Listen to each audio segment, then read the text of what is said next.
Everyone, मैं दीपांशी मिश्रा स्वागत करती हूँ आप सभी के अपने यूट्यूब चैनल जीएस क्लासेस में।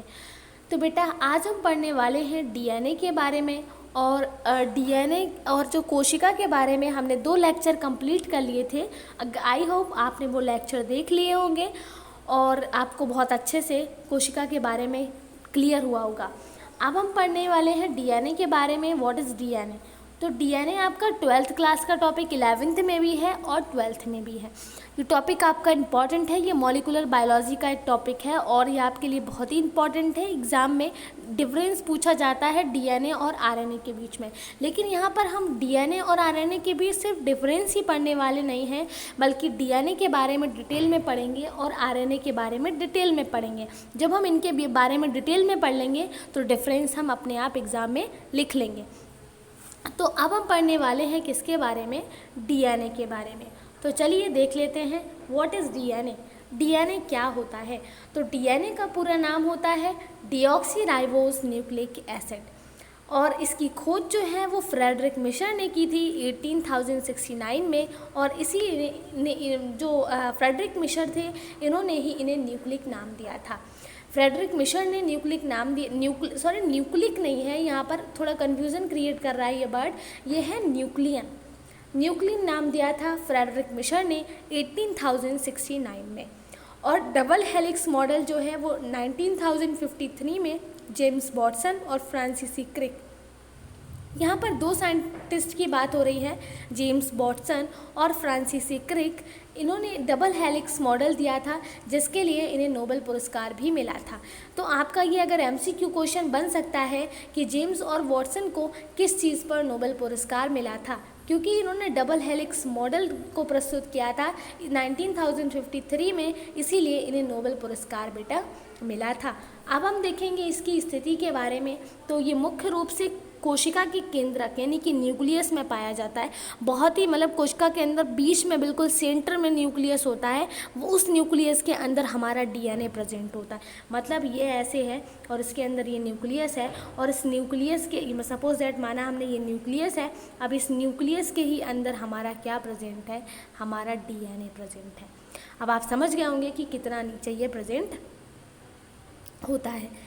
अब हम देखने वाले हैं, चलिए आगे देखते हैं इसका कार्य क्या है। और ये न्यूक्लियस के अलावा ये माइटोकॉन्ड्रिया या क्लोरोप्लास्ट में भी हमें देखने के लिए मिलता है।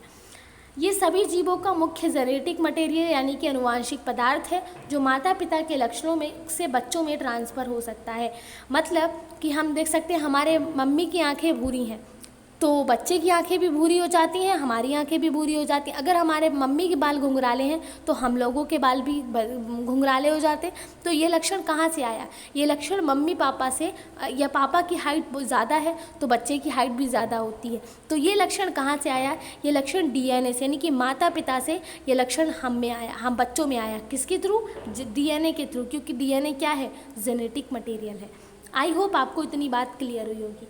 अब आगे बढ़ते हैं डीएनए के रासायनिक घटक के बारे में।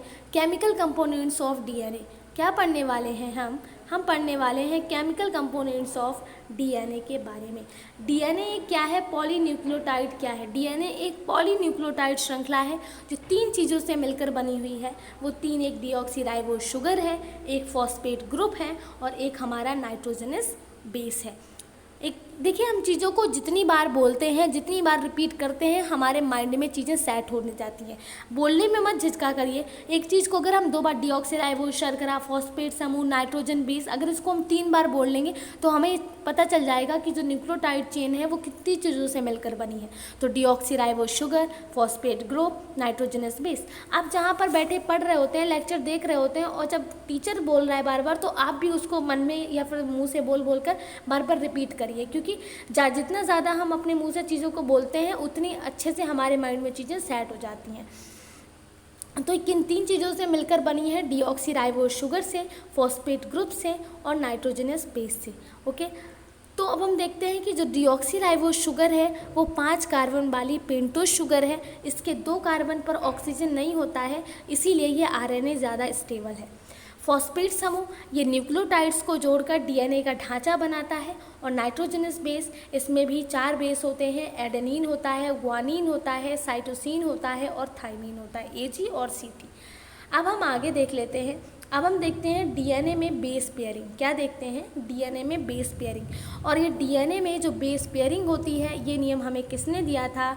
तो ये नियम अगर 12th में कोई बच्चा 12th का देख रहा है तो उसे पता होगा चारगाफ के बारे में। ये नियम हमें चारगाफ, क्योंकि उसमें चारगाफ का रूल अलग से दे रखा है और पढ़ाया भी जाता है, तो चारगाफ ने दिया था कि प्यूरिन और पिरिमिडीन, डीएनए में तो प्यूरिन है एजी, वो हमेशा पिरिमिडीन यानी कि टीसी के बराबर होता है। अब यहाँ पर कंफ्यूज नहीं होना है कि एजी और टीसी क्या है। अभी हम ऊपर पढ़कर आए, ए का मतलब एडेनिन, जी का मतलब ग्वानिन, टी का मतलब थाइमिन और सी का मतलब साइटोसिन। तो अब हम पढ़ रहे हैं हाइड्रोजन बॉन्ड के बारे में। तो हाइड्रोजन बॉन्ड क्या होता है? दोनों धागों के बेस आपस में हाइड्रोजन बॉन्ड से जुड़े हुए होते हैं। एडेनिन हमेशा थाइमिन से डबल बॉन्ड द्वारा जुड़ता है और ग्वानिन हमेशा साइटोसिन से ट्रिपल बॉन्ड के द्वारा जुड़ता है। यानी कि एडेनिन में और थाइमिन में डबल बॉन्ड होता है, लेकिन ग्वानिन से साइटोसिन में ट्रिपल बॉन्ड होता है।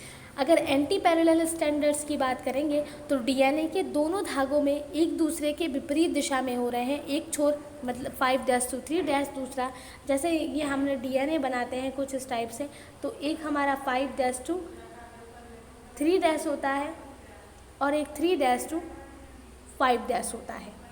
इतनी बात आपको क्लियर हुई होगी। अब हम देखते हैं कुछ इम्पोर्टेंट एग्ज़ाम के लिए क्वेश्चंस कि आरएनए का कौन सा नाइट्रोजनस आरएनए में कौन सा नाइट्रोजनस बेस पाया जाता है जो डीएनए में अनुपस्थित होता है। अब अभी हमने आरएनए नहीं पढ़ा है तो हम आपको आंसर बता देंगे, और जब आप आरएनए भी हम आपको पढ़ा देंगे तो आप आंसर्स को अच्छे से कर पाएंगे। ठीक है, तो देखते हैं क्या है इसका आंसर कि आरएनए में कौन सा नाइट्रोजनस बेस है जो डीएनए में अनुपस्थित होता है। तो वो आरएनए में यूरेसिल है जो अनुपस्थित होता है। कि डीएनए में तो एडेनिन, ग्वानिन, साइटोसिन, थाइमिन होते हैं, जबकि आरएनए में थाइमिन की जगह पर यूरेसिल होता है।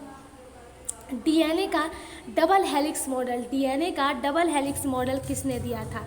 देख लेते हैं हम कि डीएनए का डबल हेलिक्स मॉडल किसने दिया था।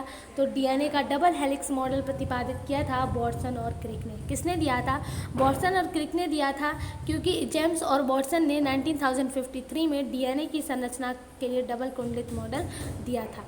आगे बढ़ते हैं, आगे देखते हैं किस प्रकार के आरएनए को अडेप्टर अणु भी कहा जाता है। इसका आकार कैसा होता है? तो टी आरएनए क्लोवर लीफ तिपतिपा घास आकार को हम क्या कहते हैं? अडेप्टर अणु कहते हैं। टी आरएनए इनके transfer RNA, T RNA amino acid को प्रोटीन फैक्ट्री तक ट्रांसफ़र करते हैं।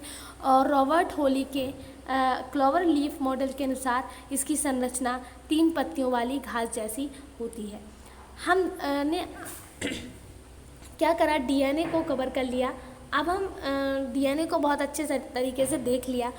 आई होप आपको अच्छे से समझ भी आया होगा डीएनए। और अब हम नेक्स्ट क्लास में आपकी आरएनए के बारे में पढ़ेंगे और बहुत अच्छे से डिटेल में पढ़ेंगे। और अगर आपको क्लास अच्छी लगी हो तो आप ज़्यादा से ज़्यादा लोगों तक शेयर करिए और सब्सक्राइब करिए और कमेंट करके बताइए कि मुझे समझ में आया। और मुझे नेक्स्ट टॉपिक किसी में और डाउट है तो आप मुझे कमेंट करके बताइए कि आप इस टॉपिक पर वीडियो बना दीजिए दीदी, तो मैं आपके लिए उस पर भी वीडियो बना दूँगी। और आपके, क्योंकि जो टॉपिक मैं पढ़ा रही हूँ बेटा, ये आपके एग्ज़ाम के लिए इम्पॉर्टेंट टॉपिक है। देखो सेल है वो भी आपके एग्ज़ाम के लिए इम्पॉर्टेंट ही है, और जो डीएनए है और आरएनए है वो भी आपके एग्ज़ाम के लिए इम्पॉर्टेंट ही है। तो आप ये मत देखिए कि कैसा फॉर्मेट है, तो पीडीएफ है से पढ़ाया जा रहा है, ये नहीं। आप एक बार खोल कर देखिए कि अंदर कंटेंट किस फॉर्मेट में है। क्या अगर आपको वो समझ आ रहा है तब तो आप देखिए, अगर नहीं समझ में आ रहा है तो कोई बात नहीं।